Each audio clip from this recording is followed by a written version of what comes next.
May was a really good reading month for me. Let's chat about it.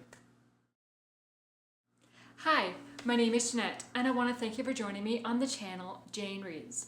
So let's talk about what I read in the second half of May.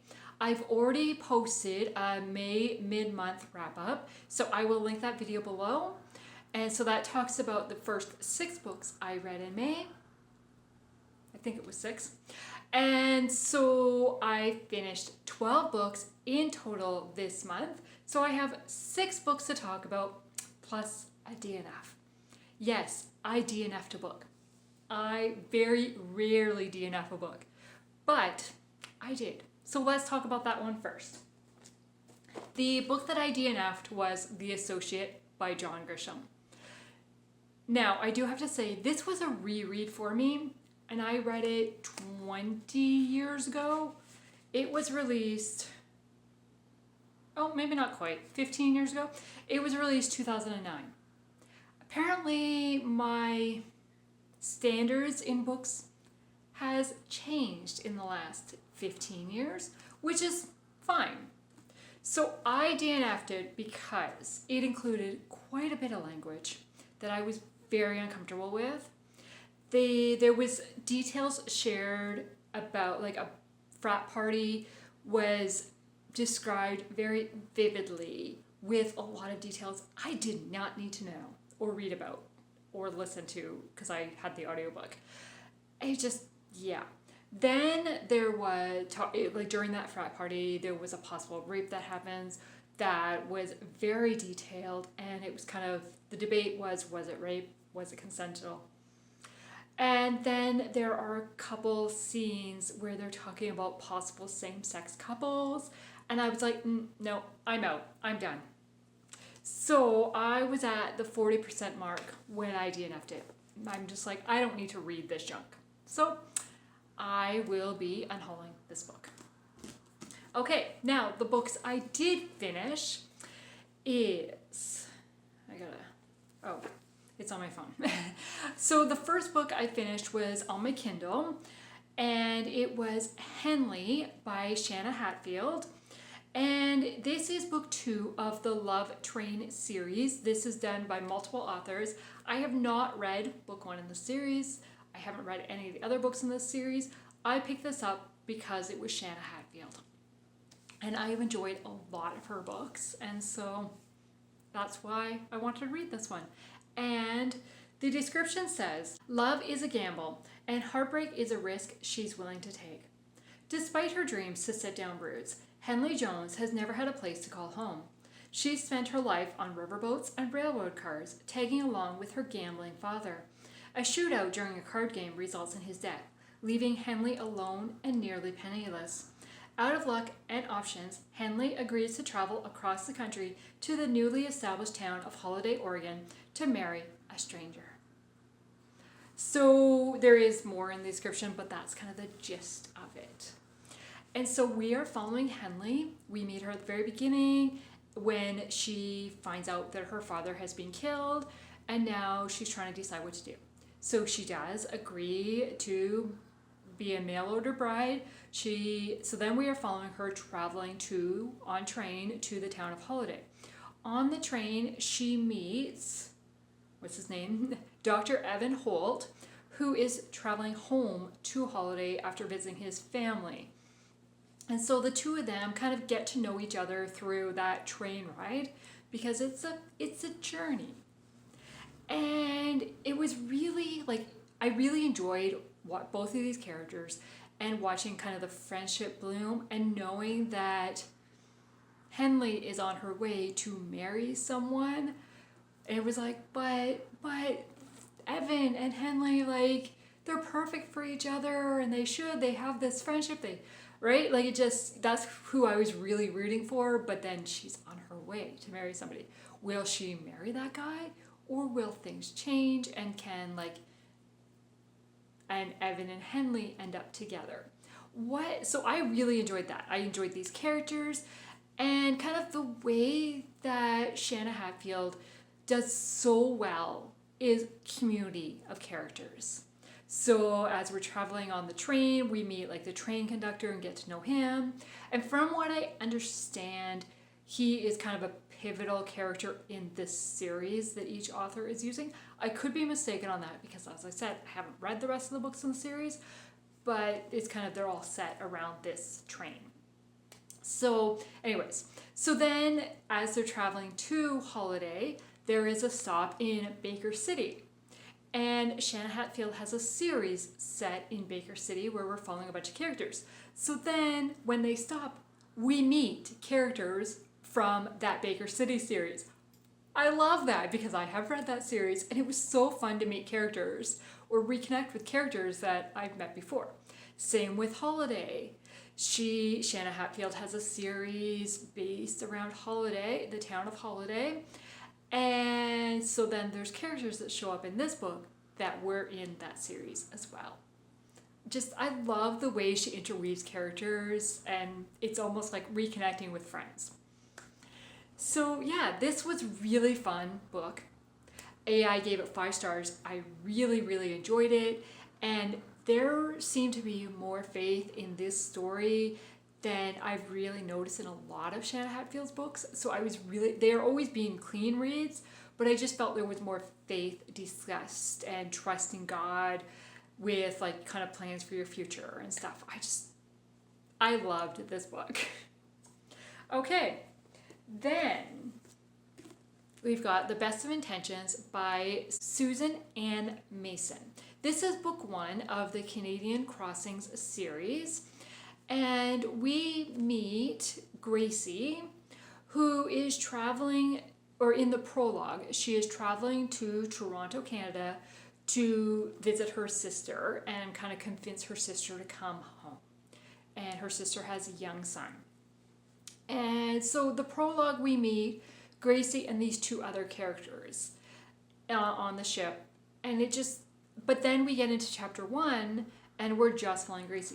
I'm not really sure how the prologue, like what the point of the prologue was. Maybe it'll come clear in the rest of the series because it is a 3-book series. But in this one, it was like I kept waiting for the characters from the prologue to show up and they didn't. I was like, that's weird. But anyways, so Gracie arrives in Toronto trying to find her sister and she discovers that her sister has died. And her nephew, who I think is like maybe 8 months old or something, has gone to live with her sister's in-laws. Her sister's husband was killed in the war, and his in-laws had kind of blacklisted him from the family, shunned him from the family, because he married beneath his station in life or class. And so she doesn't want the in-laws to have the baby, her nephew. And so she's trying to figure out what to do. She ends up, through circumstances, she ends up becoming the nanny for Christian, who is the nephew. But they don't know that she's actually related. She does lie to them about her name. And then we are following the Eason family. So we've got Virginia and Andrew, who are the siblings to her sister's husband's siblings. And then Mr. and Mrs. Eason. And Mr. Eason owns a hotel chain.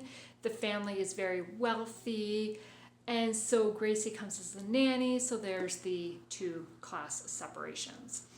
And we are following Gracie's point of view and Andrew's point of view. And Andrew is kind of being, well, both children, Virginia and Andrew, are both being kind of or Victoria. Victoria? No, I don't remember. I think it's Virginia because it was Jenny. Yeah. Anyway, it doesn't matter. Are both kind of being pressured to marry a certain person within the class, within the friend group, right? To keep them on the same. And they're not great matches. And so it's kind of like, what happens when you're forced to marry somebody? Are you going to follow through with it? Or can you like make your own choice and convince your parents and not to be like, what is the word I'm looking for? Shut off from the family. Disowned. That's the word. So we are following that, and then Gracie's lie does become exposed, and how does she react to it? I really enjoyed kind of following the two class separation and kind of the upstairs, downstairs. Could they get together? How's that gonna look? But what I really enjoyed was the sister and the way she didn't see a class difference and just really accepted Gracie and befriended and invited her to stuff. And the father was like, what are you doing here? Like, you're go to the servants' table kind of thing, right? Like, it just, yeah. But there is a lie, secrets being kept, and what's going to happen. And I was really invested most of the way through. I did not agree with choices that Gracie made. I think she could have made better choices, but I really enjoyed the characters. So I gave this 4 stars. Okay, then I read One Little Lie by Colleen Coble. This is book 1 of the Pelican Harbor series. It is a romantic suspense. And we are following Jane, who has just been appointed as the interim police chief at Pelican Harbor. And then Reed, who comes to town as a filmmaker, documentary filmmaker. And the mayor has ordered Jane to allow Reed to follow her around and videotape and record kind of her life as a police chief. And so very early on, 2 murders happen, or 2 dead bodies are discovered separately, and the investigation begins. Are they connected, or are they 2 separate cases, and what's going on? In the prologue, we meet somebody who is in a cult and who is very young and in the process of giving birth, and then escapes from the cult, but with her father. But what happens to the baby and her mother? I loved the prologue. I was so connected and invested in the story, like just the way the writing was done in that prologue. I was like, oh, where's gonna happen? Where's this gonna go? Then chapter 1 picks up 15 years later, where we're following Jane. And at first I was like, wait, what? Because Jane is not the name of the character in the prologue. And I was like, oh, okay. But as the story progresses, it's like, oh, okay, I get it now. I get what the connection is. And so we're following that. In addition to the murders happening, Jane's father gets arrested on suspicion of theft or stealing police evidence and stuff. And it was kind of like, she is determined that he did not do that, was not involved in whatever's going on there. And so she's got so much on her plate. And then she's got this filmmaker following her around. And his son, who's 14, and his son felt very mature for a 14-year-old. Like, it was like, wow, okay. So we're just kind of following that. The one thing I did enjoy is that there's not a ton of romance in this book. There was a couple things about the characters that just really bothered me and felt a little bit unbelievable. And it was like, really, she can't see that? Or maybe he should tell her, because again, there's secrets being kept. And that is an annoyance to me when it just, at first, okay. But if you're really going to want to build a friendship, you've got to be honest early on. It happened way too late in this book. So I gave this book 3 stars because I was really interested in it, but it didn't go where I wanted it to go. Some of it felt a little bit convoluted at times, and kind of unrealistic. But I am going to continue the series because book 2 is on my TBR for June. Okay, then Then I read The Confession by Robert Whitlow. This is a legal fiction. We are following the lawyer Holt, who is the assistant district attorney in this small town. And what's her name? And of course now I can't see it. Oh, Trish. Who is a courtroom deputy, police. I'm not exactly sure what her position was. She was a deputy, but I don't know exactly what her role was. Because she didn't seem to be out on patrol or anything what I would think a deputy. It seemed like she worked more in the court system and bringing people to court and things like that, but doesn't matter. She has access to police files, and she works with Holt on different cases as kind of in partnership with the district attorney. So the beginning opens and with kind of high school Holt, and something happens in that, and it kind of events happen, and it reveals a secret that Holt is keeping, and kind of how that secret happened. And then now it's 10 years later, and he's kept that secret the whole time. What if it comes out that it could be bad for him, could be very bad for him? And so we are following that. But what I really enjoyed was, I loved the beginning and getting to know that. And it was kind of like when he makes that decision and keeps us, and it was like, okay, what's going to happen now? Then it picks up 10 years later, and we find out he's the assistant district attorney in this small town, not his hometown. He has moved. And it was kind of like, he was impressive, kind of respected for his position, the stuff he's been able to do, and the way he does his job. And it was kind of like, but if this gets out, his whole life could be affected. What's going to happen? And so there's all that playing in the background. Meanwhile, a cold case comes across his desk, and as he's kind of reading through the file, he's like, something doesn't seem right to him. So then he decides that he's going to investigate this. But his boss has said, this case is closed, no. But he's like, something doesn't seem right. So he starts working with that, and that's when kind of Trish really gets actively involved in kind of helping a little bit. But then things happen, and it's kind of like, what's going to happen? So I was really invested in the character of Holt. I really liked him. Holt is not a Christian when the book starts. And we know that from what happened in his high school years and kind of now.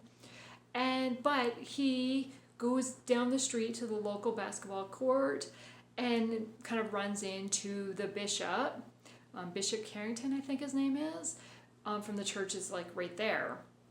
And they kind of strike up a friendship, and I really liked the bishop and the way he just talked to Holt and kind of befriended him no matter what. And so their friendship had been developing not just from the book. We know that it had been developing since he'd been in town. And I just really liked the way that he just witnessed to him silently, not preaching to him, just befriending him.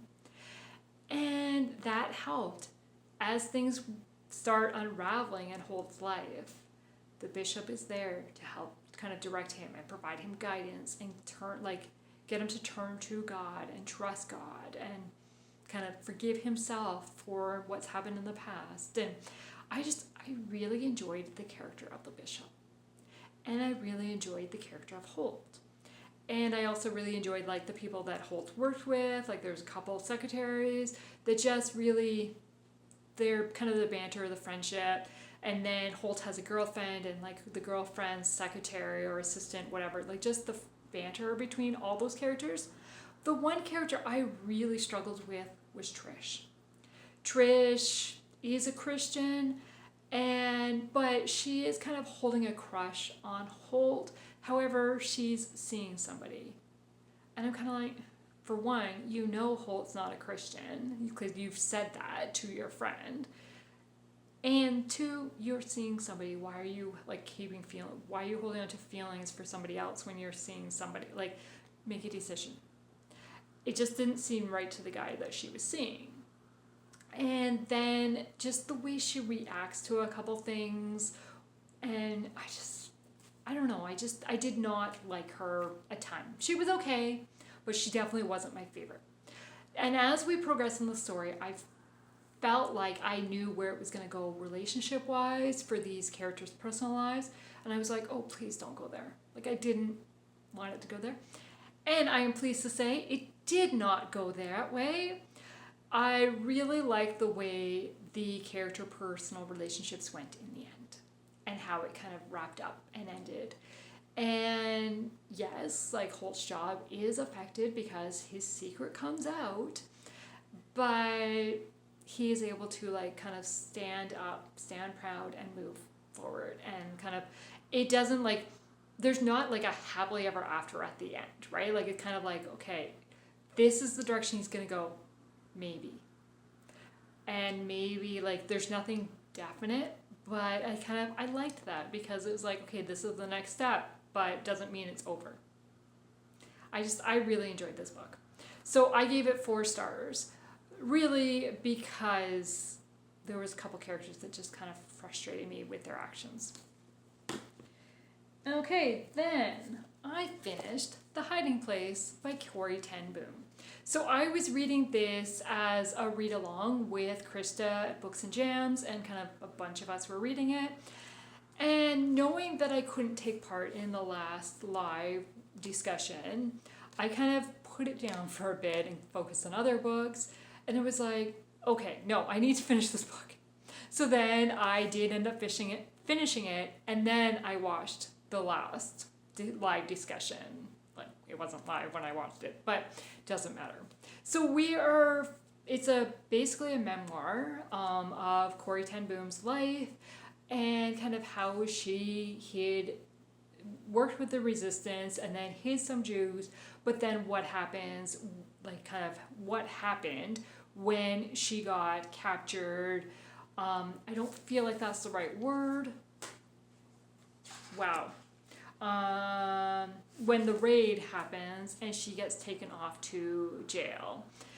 And then kind of her time spent in the different prisons she was in, and then her release and kind of what happened after her release. I really enjoyed that we're following like kind of her whole life, right? We get the backstory of her family, how she kind of grew up, then her work with the resistance, and then the raid happening, and then kind of her experience at the jail cells, and then when she's released, kind of what she does next. I really like that it spanned her whole life. And this, like, wow, the struggles, the things they experienced, her and her family, and I mean all the Jews at the time, and the way they were treated. But what I really liked was her faith, or the family's faith. They like had nothing once they were in jail, right? Like she had her Bible that she was able to smuggle in, and at one point she only had like 4 Gospels, and that was it. But then like kind of witnessed to those around her, and by the end she only had 1 Gospel or a few pages left, until she finally gets a full Bible, but then she's still smuggling it and still sharing it with others. Yeah. I really enjoyed that, and like kind of the witness of Corrie and how like God was everything, and that's all she had to live for, and she was trusting him for everything. Then we get like her perspective of her sister Betsy, who she was in prison with. At times they were separated, at times they were together. And just the way that Betsy was able to like transform everything around her and just remind Corrie that we have to pray for our persecutors as well. We thank God for everything. So at one point, like they're in this they get moved into this flea-infested place, and Betsy's like, let's thank God for the fleas. And Corrie's like, what? Like, right? Like, kind of how do we thank God for the mosquitoes? No. But it turns out that the guards won't come into the room because of the fleas. So thanking God for the fleas has helped like kind of keep the guards away. And so they're able to witness to those around them and kind of share the Bible and read the Bible and stuff because the guards don't come in the room. Like, it was just like, yeah. And then there's another scene that really stood out to me with the way Betsy responded to things. Is they're in 2 different jail cells at this point in time, and Corrie happens to walk by Betsy's on the way back to hers, coming from like not a great situation, and she looks into the jail cell, and the way that Betsy has been able to take those things around her, just what they have in the cells, they're all the cells the same, but be able to kind of turn it into a home and make like just the arms on the jackets kind of hugging each other, and like just the very simple things to make it look a little bit more homey than things just like basically laid on the floor. Like, it was just like, it's such a simple little thing, but it was just like, wow. Yeah. And the ending of this book, the way it ended, it was like, it was a full circle moment. And it was like, oh, yes. Like, it was the perfect way to end the book. So I did give it 4 stars only because I found the writing a little hard to follow at times, or that it would jump in the same chapter and all of a sudden it would jump to something else, and I'm like, it just felt choppy at times. But I really enjoyed it, and I am so glad I got this edition because there are pictures within it. I'm just trying to see, can I find because there was a picture of the coat thing. Oh, here we go. I don't know how well you can see that, but just how the arms are around the other coat, just to make it like they're, I don't know, that just really touched me. Yeah, so there are pictures throughout this, just little random things. But because of this, it gave me a layout of the house, understanding what was being described, and just kind of put things to, yeah, I really enjoyed it. And I am so glad it was a read-along, because it really made you think and discuss some of the things that were brought up. And it's heartbreaking to know what happened in this time period of history. And people were treated this way. Like, it's just horrible. And, you know, like, people are still going to be treated horribly in other parts of the world. And the perseverance of people. Yeah. Okay. Then the last book I finished was Line of Duty by Terri Blackstock. This is book number 5 of the Newport 911 series. So we are following characters that we've met in the previous 4 books of the series. This one, the main characters are Jill and Dan Nichols, who are now married. They were not married when we met them earlier in the series, but they are now married. And Jill is in this building, and a bomb goes off at the building. And so we're following her trying to escape, and then Dan, who's the firefighter, and his department gets called in to help with this bomb that has happened and rescue people from this building. And then there are there's multiple characters we are following in this, multiple points of view. And so there are more other firefighters, some police, just kind of family members, some survivors of the building, multiple perspectives. And so the good, I want to say 30-40% of the book is really like you are in the building, either trying to get out or trying to rescue people. And it felt very similar to what people would have gone through that were around when the September 11th attacks happened in New York City. Like, kind of what those people would have experienced, both the rescue side, the people trapped inside the building. Like, it felt very hard-hitting and like, wow. So if that's a trigger for you, do not read this book. But then it kind of lightens up a little bit. I don't know if it really lightens up, because then we're following a character in the hospital who, are they going to make it? Are they not?